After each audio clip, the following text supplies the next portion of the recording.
Hello, I'm Jose, and this is the Cinematic Dogma podcast. I'm joined, as every week, by my figure scene, maybe not, maybe a bit senior, I don't know, friend Blake. I'm happy to be here, Jose. Thank you for having me. I've been baptized.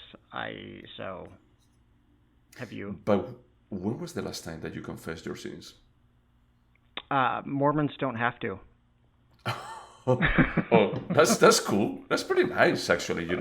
I was raised Catholic, and that was like one of the things. It was almost like just getting a haircut. That is like you have to do it like every month at least. But Mormons have you get off easy, at least from what I've seen in movies. Your priests are like, say 5 of these and 7 of these, and then you can just murder and fornicate and have incest, and it's cool. And then you're like totally done, right? Yeah. Basically, they give you a bit more about like, hey, repeat all of these like several times, and yeah, that's fine. Through repetition, your sins goes away. That was I'd be always into that. good. Yeah. But in Mormonism, it's not like that. No, it's much slower. I mean, if it's a serious sin, I guess if it's like a really bad sin, you have to go tell the leader of the church, and then you have to meet with him for a long time, and you can't take the sacrament, and then you lose privileges in the church, and then you're publicly shamed. And Oh wow. Okay, yeah, that's a bit more intense. But yeah, we're not talking about that. This is not. No, we're not. This is not religious dogma. This is cinematic dogma. What did we watch this week? So we watched the 2025 supernatural horror film by Ryan Coogler, Sinners, starring Michael B. Jordan and kind of Haley Steinfeld. Is it Steinfeld or Steinfeld? Kind of. Steinfeld. Steinfeld. Yeah. Yeah. Kind of. I like that. Well, she was in it for like 2 seconds. Yeah, there is like a lot of actors, that they are not there for a lot. It's a bit of a, how do you say, like this kind of movies that they have like a lot of, how do you say, there is like a word. It's like an ensemble. It was Michael B. Jordan is definitely the lead, and he actually plays 2 roles. He plays twins, Smoke and Stack. But then everybody else, and everybody is very good, but it's a very, very large cast of people that all have equal-sized roles, and nobody is really the standout besides Michael B. Jordan. Sorry, you say that he plays twins, like 2? Oh.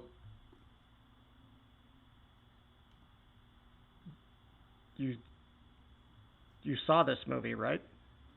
Yeah, I mean, I watched it like some time ago. I didn't realize about that. He plays twin brothers. The 2 leads are played by both Michael B. Jordan, Smoke and Stack. Okay, yeah, I may have been like very tired when I watched it because for me they were like 2 different actors.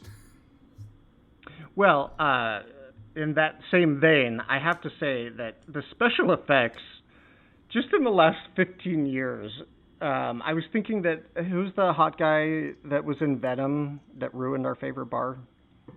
Oh my God, Tom Hardy? Yes, Tom Hardy. He was in a lower budget film maybe 10 years ago where he played real life mafia twin brothers in the UK. This movie was like 10, 15 years ago. Again, played the same thing, twin brothers, and the special effects just 10 years ago were nothing close to what this film was. You could not tell that these were special effects. It was incredible. Okay, yeah. Honestly, it's like for me it was like, okay, these are like different enough that is like I actually thought that is like this other person is not Michael B. Jordan. And then I just left it into I need to check the cast. And clearly I didn't. Surprise! Surprise! Yeah. Perfect. And I'm not going to be editing this out. I'm going to be like leaving out there for public consumption my complete lack of preparation here. This is like when when we watched Dr. Strangelove, and you're like, did you like all 3 roles Peter Sellers was in? And I was like, what?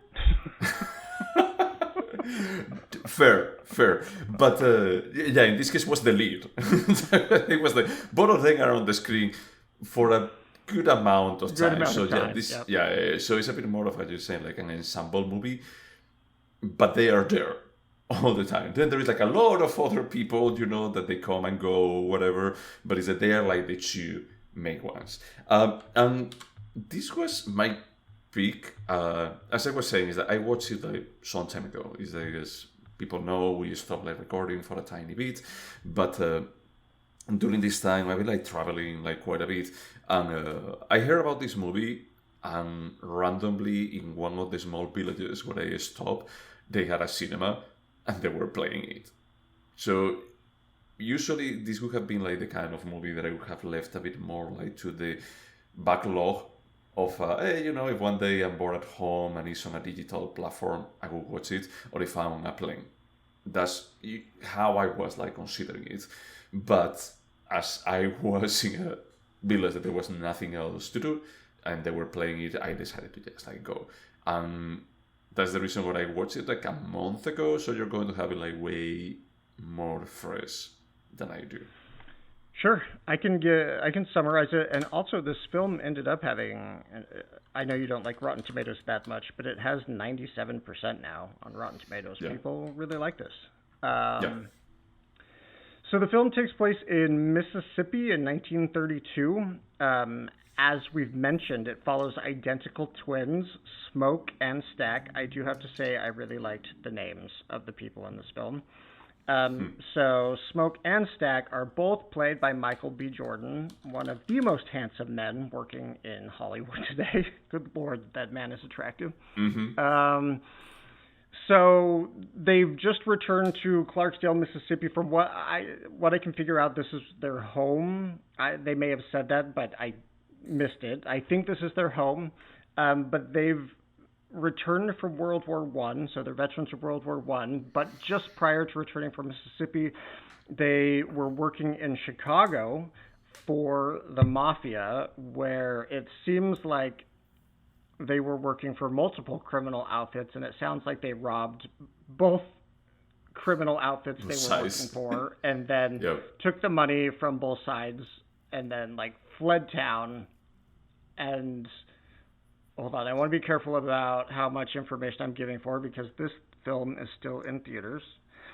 Yeah. So let's just say that they fled Chicago and they went back to their hometown in Mississippi, where they're,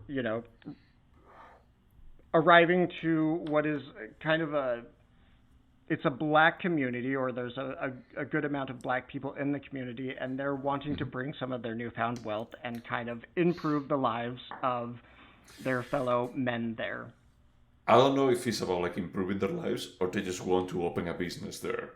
Is it maybe it's like a correlation about, like, if we open this business, we're giving like a space for them and a revenue stream that is associated like with black people, and they don't have to work like in suboptimal conditions for. It's true. People. Smoke and Stack are not like non-profits. It's not. It's not they're not trying saints. To, like, right. They're bad guys, but they could have stayed in Chicago. They could have gone to New York, but they chose to go back to Mississippi, and so they purchased an old sawmill from a racist landowner named Hogwood. And Hogwood is about, if you imagine a racist Southerner from the 30s, and then cast that guy, it's exactly who you imagine. And they are going to turn the sawmill into a juke joint, and based on context clues, I think that's a cool bar for people to dance to. And so the juke joint is for the local black community, and they recruit a guitarist, which is their cousin. And I lost a little bit of kind of the story here, but so Sammy is the cousin, and Sammy is a guitarist, and apparently he's like really, really, really good on the guitar. But Sammy's father, so Smoke and Stack's uncle, is a preacher, and he warns Sammy against playing the guitar. He's going down the path of sin. Because the blues is like is supernatural, and it's like the music of the devil, and it's just dangerous. So he should just like play. he should only play like how do you say, like Christian Rock. Yes. So the film kind of leads up to the opening of this juke joint, and when I say leads up, the whole film takes place, I think, over 24 hours or maybe 36, but it's really just kind of a single day or maybe day and a half. And when we see the opening of the juke joint, some white folk want to come in, and it turns out those white folk aren't as innocent as they seem. It turns out they have a supernatural secret, and this is seen in the trailer, so I'm not giving away a major spoiler. They are, or could be, vampires, and the black community has to make a decision. And to be fair, they're not all black. It's a diverse crowd inside, but they have to decide what are they going to do. It's people of color. It's people of color, because they even when they like the vampires like try to get in because they had to get invited. There is like the topic of this is not your crowd. You have like all of the bars and barns parties, whatever is for you. This is for us, So I think that's enough. That's basically where we have to stop, I think. The film is still in theaters. At the time of this recording, it's not yet on streaming, but it will be available to stream in just a couple days. So let's just stop it there. Yep. So, did you like it? I did. I liked it more than I thought I would. I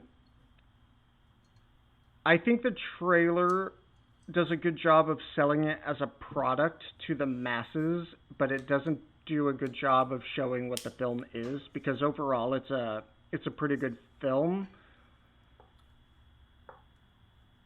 But I don't know, like, does this feel like an early summer movie to you? I feel like this film, it's good, but it should have been like released around like October, right? Oh, you mean like for Halloween? Yes, this just doesn't feel like the right time of year for it. Like, I would have been ready to go see this film in the fall. Well, I think that it has been out since April. Yeah, probably. I looked at the release date. I think it was mid-April or early April. Yeah. So, partially I can agree with you. Is that this is, without like giving any more away, for me this is a mixture between like racial drama, like mix up with From Dusk Till Dawn.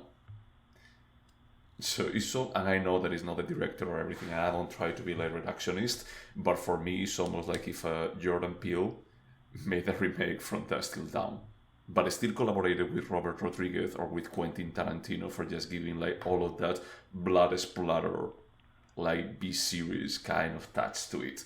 And also at the same time, like taking influence from Cotton Club. So for me, it's that yes, I agree with you on the part of, hey, as a horror movie, this should have been in October. But I also feel is that this is one of these weird cases that I feel like some of the pieces, and there are a lot of pieces, I feel like it's a potpourri of a lot of different things, is more than the individual pieces by themselves. Because it's also a musical. There is a lot of music on here. They don't sing along, but there is like a lot of diegetic. It's called like diegetic music that people are hearing and they react to. And there is maybe like these 3 minutes of musical numbers, and they're like pretty cool. I have to say that it's like I found it like this could have been like super cheesy, but it's well made. So the scene he's referencing is a scene that's fairly experimental. That I'm not going to describe, but I wanted to call it. There are several of them. Yeah, that experimental one. Yes. I'm even like just talking about more like towards the end. Is that there is another one that is like, okay, this work is a fucking musical in disguise. In the hands of a lesser director, that could have come across as so cheesy and so lame, and it worked so well, well, I was blown away. I was like, okay, this guy knows what he's doing. Like, this film is clearly good, that I can see that even though I'm not the target demo at all, that, like, I can tell that this works. I can tell that this just works. Every aspect of this works. It just does. Yeah. But it's like if you actually look at every single element, there is a high chance that this doesn't work. Yeah. But it's like when you actually just place it all together, I just felt it's like, dude, he made like a really entertaining movie, adding all of these pieces that in paper it shouldn't work, or it should be like a bit of a, dude, what the heck are you even trying here? Maybe this part was good, this part was boring. I was super entertained for the whole movie. I was like, okay, this is like super nice. Even like when we are changing like pace like multiple times, I felt it's like, hey, I'm having a blast here. This is like a summer blockbuster, but done like really, really well. Yeah, that's the other thing I wanted to comment on, is that it never felt like it dragged, with the exception of, well, there's no exception. I got a little nervous when Haley Steinfeld popped up on screen. I feel like they didn't really know what to do with her, and they probably made her part a little bit bigger because she's Oscar nominated, but that's neither here or there. I'm glad they got rid of her relatively quickly, but the whole thing was very entertaining. I agree with you, and I think it was a very fun movie. I enjoyed watching it. It was a very, very pleasant surprise. I dragged my feet going to see this movie, and I shouldn't have. Yeah. And that's the reason what I told you about, like, hey, I think that is worthy to watch it. And I had the feeling that it's like, look, there is like a lot of racial topics here, and even like a racial commentary about like, oh, the vampires are white, you know? They are like a black people that they created this safe haven for themselves, you know? And also like the part about like music at the same time. So there is like a bit of, how to say, like an undertone or under message about like in between lines about also like cultural appropriation, you know, and as well like safe spaces. That I felt is that, hey, I could dig more into this, is that there is actually, you're using the horror vehicle as Jordan Peele does to, you know, for as well like just talking about like racial topics. That I felt is that this is far more than I expect from a entertaining horror movie, from a summer blockbuster version of From Dusk Till Dawn with less titties. So the film was directed by Ryan Coogler. He's not a name I was immediately familiar with. Was he for you? Because he was nominated for 2 Oscars. Yeah, I think that I checked it. Creed and Black Panther, those were the ones that I said, like, it's like, these are movies that they were better than they should have been. I mean, it should have been from the perspective that you don't expect much. But Creed, I don't know if you watch it. I only watched like the first Rocky one. And then I was like, dude, I don't care about the rest. And I was Creed, and I was like, this is really entertaining. So I had the feeling that he's a director that he can elevate like the material that he works with. Like for just making, he has like a good kind of pace and a good kind of visual language for actually just connecting with the audience.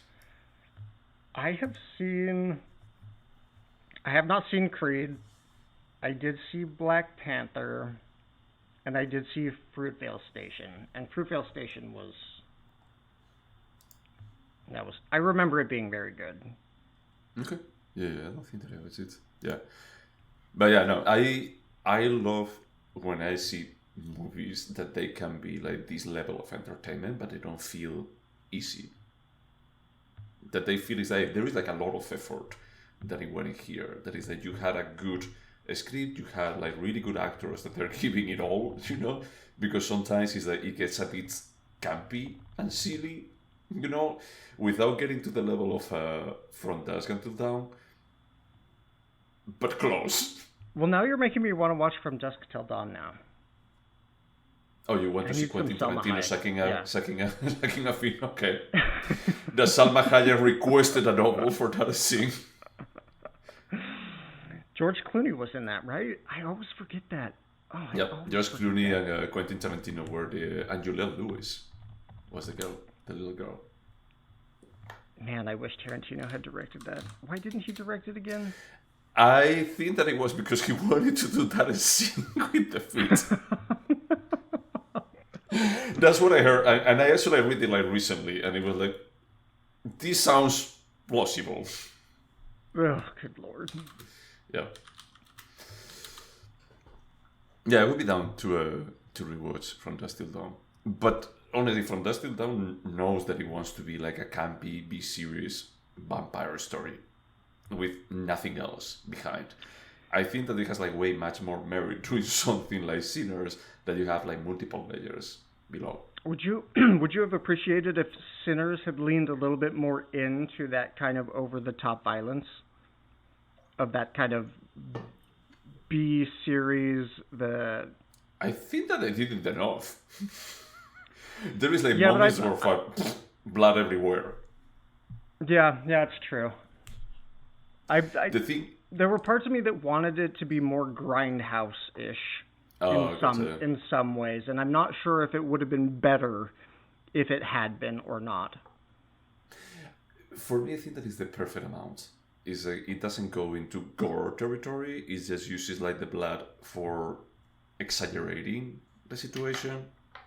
So I think that is like if it goes further than that, it will be watering down a bit more like the other topics. It will be like what it would remain on your head instead of all of the stuff like at the beginning, because we have like a lot of build up, like a full act of build up for getting to actually like all of the vampire stuff and everything.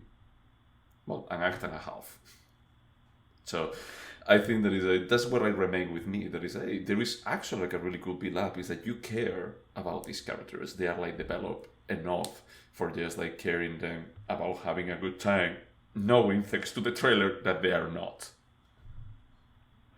Well, the director also wrote the screenplay, so he may be one of the very, very few who is, according to us, should be allowed to direct what he writes. So we'll have to watch him. I wonder if he wrote Creed or Black Panther. I mean, yeah, he did. He did all of them. He did Fruitvale Station, Creed, Black Panther.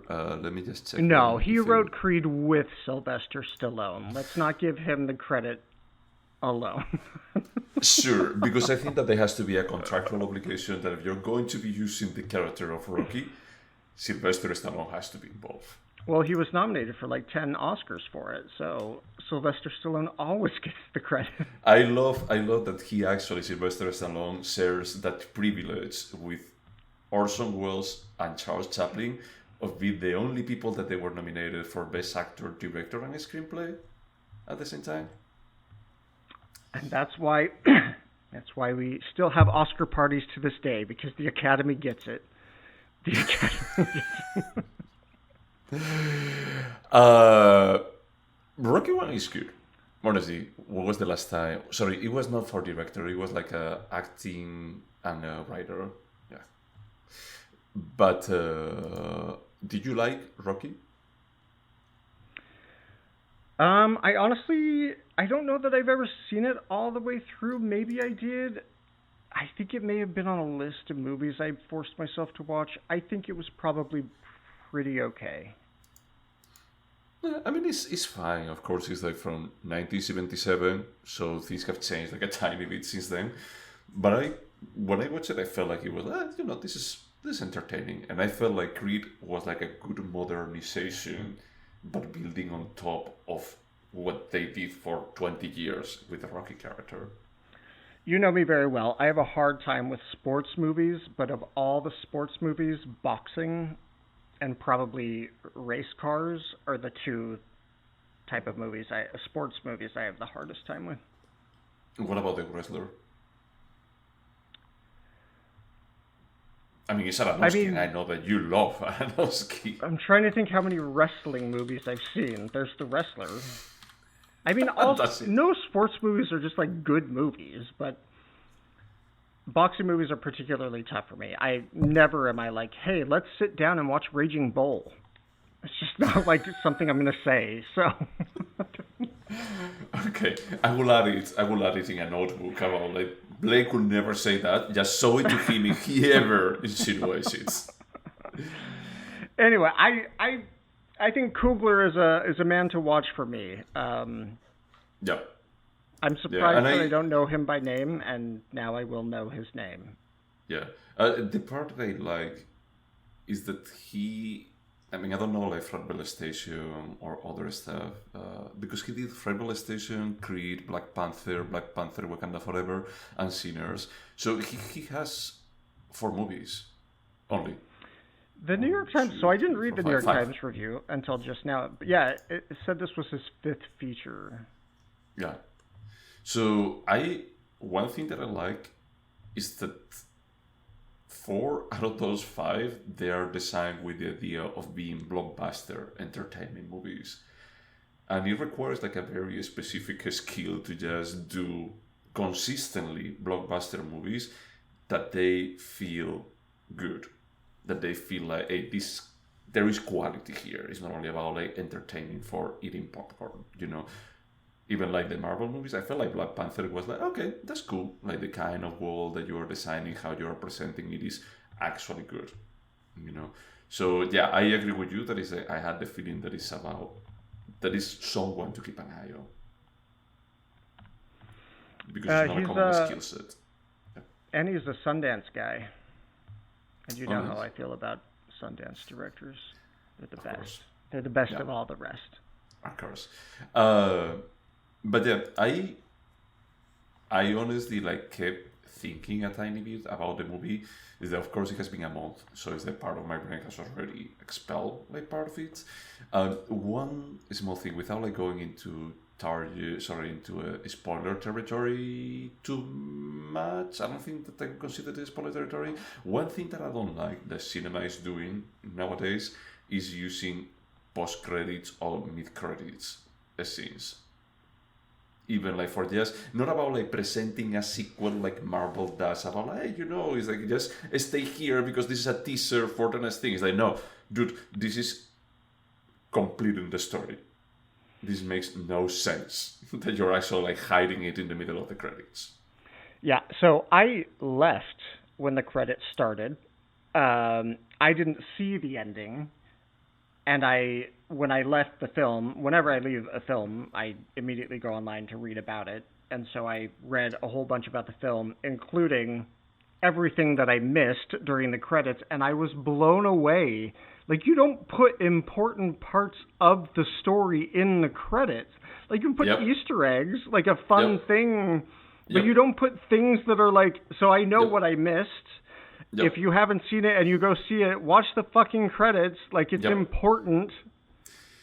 Yep. The thing is that I don't tend to rush like right away, but usually cinemas now, as they know that these things are coming, is that now they don't turn up the lights. So I was like so tired. I had been like driving and traveling and everything like that day. So I was like just so tired that, okay, I'm going to wait until they turn on the lights for leaving. But it was like probably like 2 minutes before the that scene started, and that probably lasted like 5 minutes. That is like, dude, you can't cut that. Do you remember I'm Still Here? That it had like yet one more scene like the Brazilian movie that it won the Oscar.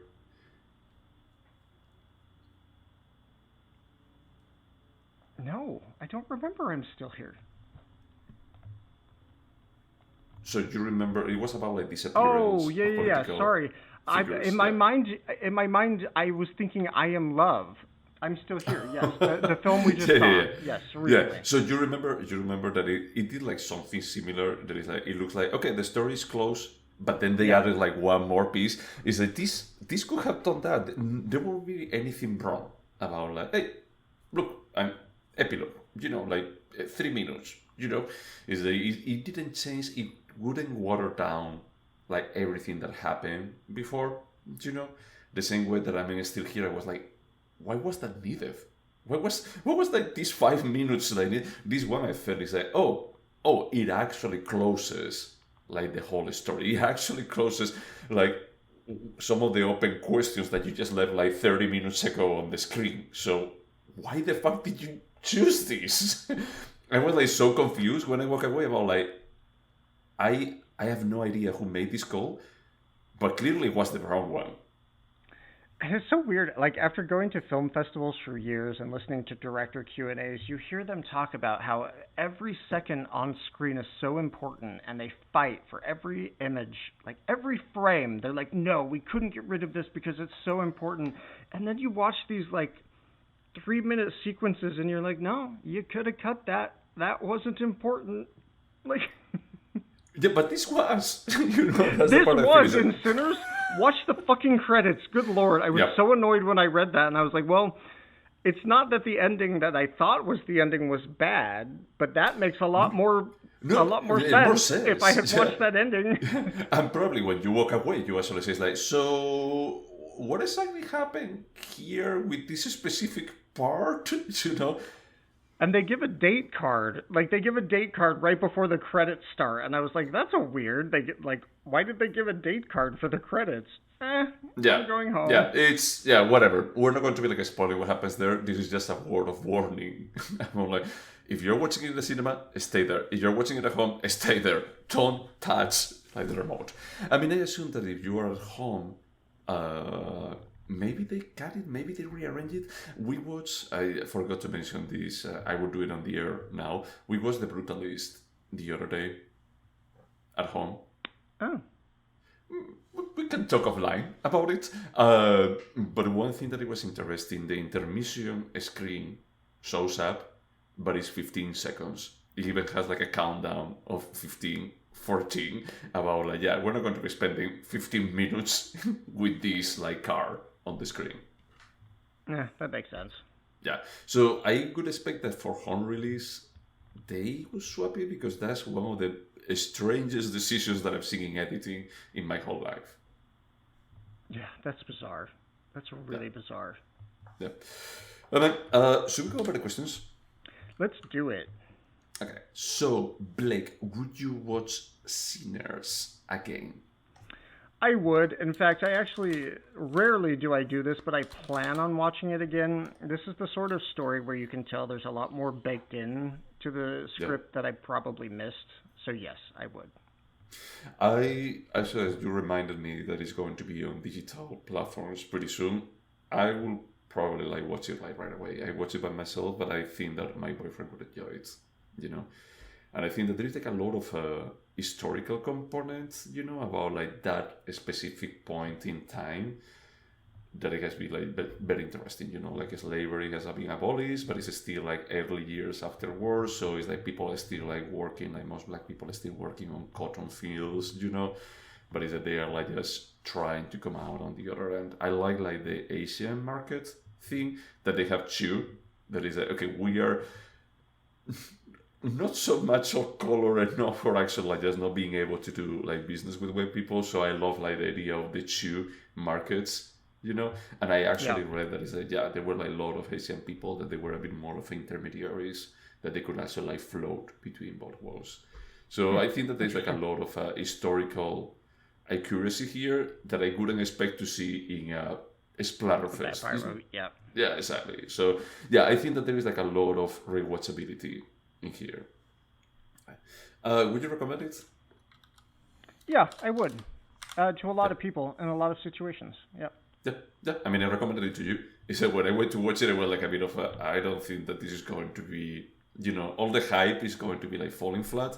Then after watching it, I was like, I think that this is interesting for everyone, and there are like many angles that you can actually recommend it for, as long as people are okay with like, there is horror here, there is going to be a bit of blood, but if you want an entertainment, like an entertaining type of movie on those, I think that this is perfect. I will say, as someone who is a little sensitive to really gory gore, like Eli Roth gore, it's not crazy, this film, in terms of the violence. So it's not, don't worry about that too much.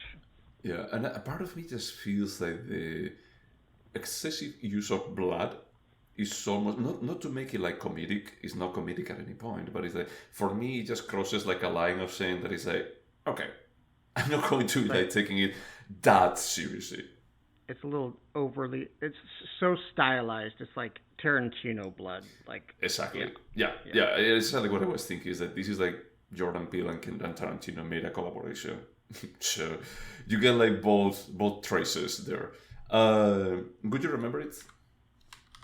I think so. Yeah. Yeah, me too. I mean, I'm surprised that I remember a lot of it. Not everything, but a lot of it. Yeah. Uh, and as you actually mentioned, is there anything artistic about it? You already said yes. Yeah, it's a beautifully shot film. It's like visually every scene is gorgeous. The acting is gorgeous. I think the script is really well done. Yeah, just Yeah, a lot. yeah. I fully agree. I mean, the script is pretty good. And this is what I said, that is that there is a lot of effort here, like way much more than I expect from a blockbuster about vampires. So I think that's hats off. It's like all of my respect for us, like just going like an extra mile and everyone like giving like their best. Michael B. Jordan, now that you actually open my eyes, my damn eyes to, yeah, he was doing two roles. Two like, performances. Oh, okay. Yeah, two very decent performances. They're a bit more about like archetypes at some point. But I think that I have like a lot of respect. What is the name of that actress? Like the one that is a bit more of a healer. I don't remember her name right now, but the one that plays like the healer. The one that well, I'm not going to say it out loud. Yeah, we don't have to say anything. But you know, I like that character like quite a bit, you know, and I found like everything very heartfelt, you know. So I love like the build up to that. It's not like the kind of build up about like, oh my god, it's for just creating this. It's not like funny games. You know, it's not about like, hey, I want to destroy. It's a bit more. It's like, I want you to care. I want you to root for them. You know. So I found like there is a lot of merit on this script because, as we were saying, there are like many. If you go like for a flow diagram about like how this movie could have failed, there are like many pitfalls that it could have gone into. But for me, it's like, hey, he navigated it like perfectly. Yep, for he just dodged landing. every pitfall. Yep, yeah, absolutely. So yeah, there is a very, very deep art in there. Do you think that it's a timeless piece? Yes, I do, completely. Yeah, I think that this movie, I'm not trying to just like demerit it or anything because you call out the special effects that I fully agree, but it could have been done like 30 years ago when From Dusk Till Dawn was done, for example, you know? So it was not something about like the tininess. I think that maybe at that point, the racial topics, they wouldn't have been presented in the same way, but I love that they were, you know, in these metaphorical ways presented there too. So, and honestly, this film could have been done with practical effects 50 years ago. But the special effects were just incredible. Like Smoke and Stack were just in a car driving, and I was just blown away that was not really how they interact actors. with each other. Yeah. Yes, I was like, you can't. Anyway, but it doesn't. No. You're absolutely right because it's like now they're calling it out, but it's like they don't have like the thing, you know. Is that, for example, when you're talking about like 10 years ago, like Tom Hardy doing something similar, it's like I'm pretty sure that there will be like these kind of things that you can call out about, like, well, they never get too close. Sometimes you can see that they're looking at each other, but they don't really align. There may be like microseconds of gap on conversations. Here is uncanny. Nothing. Mm-hmm. Uncanny, and they interact a lot with each other, you know. So yes, hats off, you know. But in any case, that doesn't make it timeless. It's a bit more about sort of like timely. It just makes it of this level of special effects they wouldn't have been able to be done 30 years ago. But the story and what they're talking about, yeah, is timeless. Would you turn this into a TV show? Oof, honestly, this could easily be turned into like a True Blood-esque, and I don't mean like that kind of soap opera. Yeah. Like it could be like a good True Blood, like a more elevated True Blood. Yeah, this could be a TV show for sure. Like a Boardwalk Empire True Blood. Oh yeah, that's a good comparison. Yeah. More of a period piece about immigrants, you know, and the reality. Yeah, I honestly, there were like pieces that I would love to hear more. You know, it's like about the vampires. Is like when they give like a bit more of the background and the likes. I started feeling that, oh yeah, there is. Did you watch Carnivale? Which one? Carnivale on HBO, long time ago. Oh, I started it. I started it. I really wanted to watch it, but no. I know what show you're talking about, but I Yeah, didn't yeah, watch yeah. all of it. I mean, it doesn't talk about like vampires, but it also talks about like a depression era in United States, and a bit more about like supernatural like creatures or supernatural stuff like going around. And I feel it's like, oh, this could be developed towards that, make it like more of racial Interesting. stuff. But it's like, I think that it could be like just pretty interesting as a series, not even as a limited series. I think that if you do it properly, like digging more and more into that world, not only about like the event on the barn, I think that you could get, as you were saying, like a Boardwalk Empire with True Blood, Boardwalk Blood. Huh. Yeah. Could this movie have been a short? I don't think so. There was a lot here, and even at 2 hours and I think 17 minutes was the runtime, it still felt lean. There wasn't a lot you could cut out, and no, Yeah. this could not have been a short. Yeah. I fully agree. I think that it's not even like for the impact or anything. It's like, no, for the story that they are telling. It's like this needs the runtime, you know. And do you think this movie would have been better? I only have one thing that I already mentioned. The fucking editing of that post-credit scene, it made no sense to me. And the other small, yeah. And the other thing, without like getting too much, there is a last act kind of thing, without like going much into details. That at that point I was a bit of a, oh, well, yeah, I guess that this needs to happen, but okay. So I I know what you're talking about, and I agree. It felt a little tacked on. I'm gonna say yes. It because it wasn't a perfect film, right? Like yeah, I didn't come in here being like this is La Ventura. I didn't. It's a great film, but it's not perfect. So my answer is yes. yeah. But they're like small things. It's not really like, oh my god, this was a mess. Right. So Yeah. this really needed. It's a bit more about like, hey, I can't. No, the post-credit thing is that I don't get it. I can see like the other part about like, yes, I understand it. I'm not sure how you could have done it in a different way. So it's not something like I'm going to come here as an all knowledgeable critic, just explaining how he should have done his work better. It's more of a, I get it, it's weird, but just fucking fix the post credits. Yep.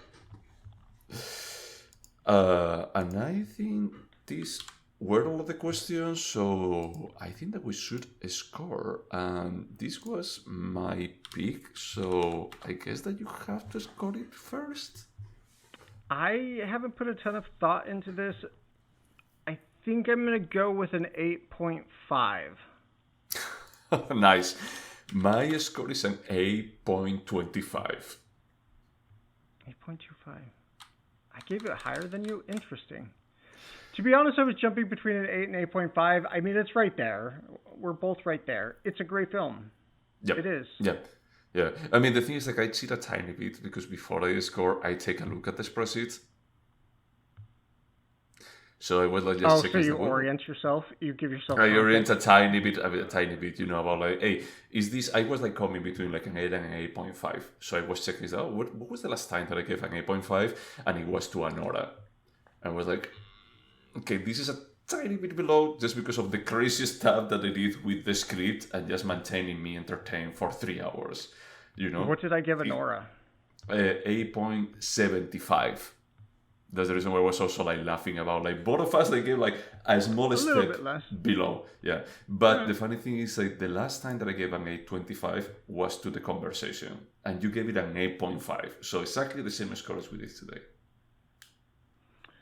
Interesting. In a perfect world, I would probably bump the conversation down a little bit below this one. No, this one. Yeah. I don't know. I mean, both of them, I think that they have like similar properties about like you have like a lot of elements that you're throwing into it. Sinners has more merits into just like making this work, But both of them are like more than the sum of their parts. Yep, I agree. Well, good recommendation. I always hesitate using that word because when we choose a film to watch. I don't know if it's a recommendation or not, but good pick. Good pick, Jose. It's outside of my comfort zone, but I approve. Nice. Okay, to everyone out there, go watch it. Watch it at home, wherever it is. And stay through the credits. Stay through the credits. Yeah, if you're only taking one thing out of this whole recording, is like stay through the credits, honestly. And yeah, thank you so much for putting up with us. Remember to like, subscribe, whatever the platform allows. And until next time. Bye.